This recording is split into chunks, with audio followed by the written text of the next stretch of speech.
sa kaalaman ng lahat, kung may tanim kayong kalamansi sa inyong likod bahay at nagkaroon ng sakit na fungus, katulad nito, nangingitim ang dahon, hindi mo na kailangang bumili ng mga fungicide. Ito lang ang kasagutan. Timplahin ito sa kalahating balde na tubig at spray. Isang bisis sa isang linggo. Kung wala kayong pang-spray, pwede namang idilig nyo. Pero ang dahon kailangang mabasa. Mula sa taas ang pagdilig hanggang sa baba.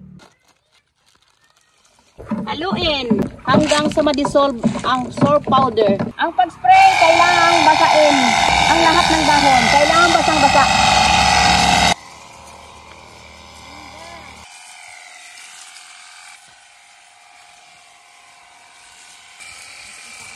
Pagkatapos nyo ma-sprayhan ang inyong kalamansi ng soap powder, after 1 week, sprayhan nyo uli para mabilis na matay ang fungus. Marami ko ng beses na din try ang soap powder.